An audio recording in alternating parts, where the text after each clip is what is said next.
It's really exciting for all of us, and well, we've now went 4 years without our seniors haven't lost to Tarkio, so that's really exciting because this was the last time we'll play them. Right. You had 26 points tonight. You had 14 at the half, and then didn't score until about 1:10 left in the third, and you just had that explosion, including the three-pointer there at the buzzer, I guess. Did you feel like with the game getting a little tighter that you needed to maybe score and take it over a little bit? Not really. I don't know. I just was kind of sitting back, and everybody else was doing really good, so I was just letting them do whatever, and then whenever I had openings and chances, I just took them. All right, take us through that last play there in the third quarter when you get the rebound. 7 seconds on the clock, you race it up, you fire the last shot. Tell us about it. Well, I know I can make it pretty much the full length in 3 seconds, so I had a little over that, but then my coaches were yelling at me to pull up and shoot, so I just pulled up and let it go. It's been kind of a dream season so far this year. You're undefeated, you're rated #1 in the state, and I guess what's that feel like for you? It's awesome, really. I mean, the entire team is super excited about it, but I mean, it means there's a lot of pressure to stay where we are and not to disappoint and everything. And I know you're not the only good player on the team. You got a lot of really good complementary role players, and Darcy Gallagher scored double figures tonight, I guess. Talk about having so many girls you can turn to in the clutch and stuff. It's awesome having such a deep bench, and there's a lot of people that have stepped up tremendously this year. I mean, I expected everybody to, but Frankie Lamar, she's doing awesome this year, and I'm happy for her and everything.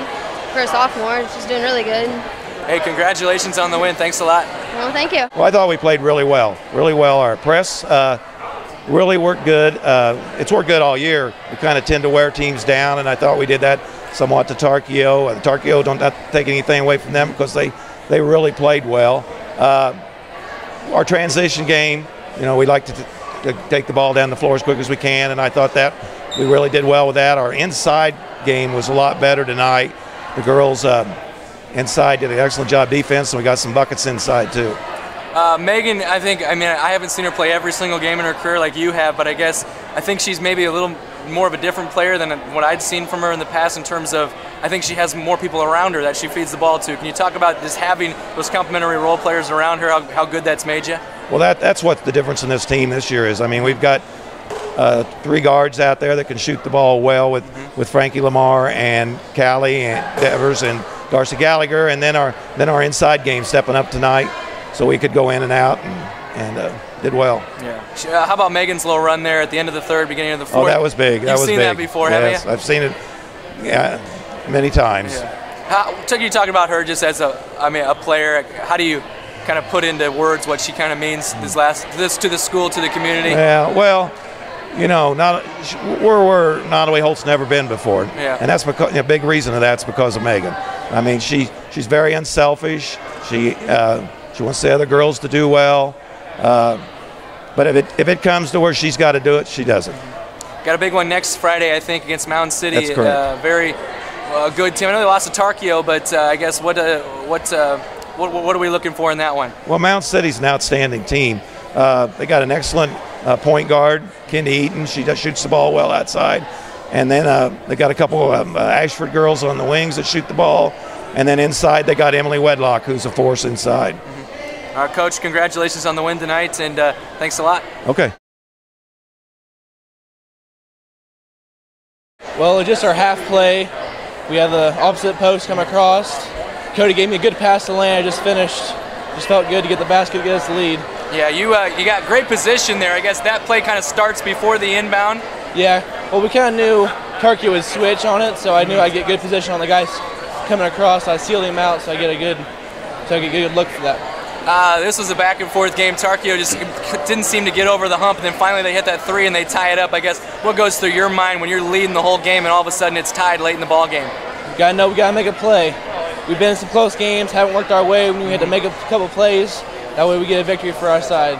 Yeah, you mentioned so many close games this year. What's it like to finally win one of those? It feels amazing to finally be able to pull out a game where you're tough and things weren't going your way sometimes due to adversity. It feels great to get a close win. Congratulations. Thanks a lot. Thank you.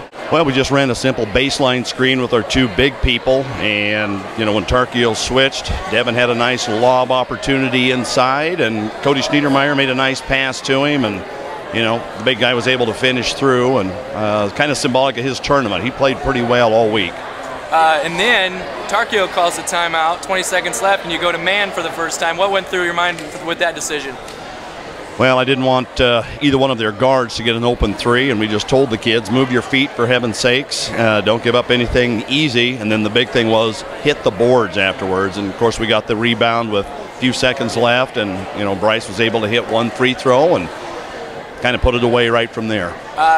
We were talking before the game. You played so many close games. You lost 1 by 1, 1 by 2, 1 by 3, 1 by 4. You win a close game here tonight. What does that do for your team? Well, hopefully we're a veteran team. We should be winning those games, but hopefully, actually coming through like that, that's going to be enough maybe to get us through, because we've got a tough stretch of games coming up, and that kind of experience is going to be nothing but good for us. And what was the, you lose your Jackson Beatty, you lose him. And then your team is able to, 5 minutes left, 5:40 left in the game, I think. Your team is still able to win the game. What does that kind of tell you about your squad? Well, we've got some depth at the post position. I rotate Jackson, Schniedermeyer, and then, of course, Devin Albertson, our big guy there with those three. So it makes us a little thinner, but we do have depth there. And, overall, we'll go about 8 or 9 guys. So we have enough there to get us going. And, our subs did step up, and they did a nice job for us. Take a look, I guess, next week. What's on the docket for you? Well, we go to Union Star, and they've got a lot of kids back. They've been down the last few years, but I think they're sitting 8-5, and they beat a really good Stewartsville squad. They played North Andrew tough in the last couple weeks. That's Tuesday, and then we go on the road for I guess our big conference tilt. We'll find out if we're going to be in that race, because we go to Mound City, and of course they're the preseason favorite. So if we hope to do anything conference-wise, we're going to have to get something done on Friday. Coach, congrats on the win tonight. Good luck the rest of the way. Okay, thank you very much.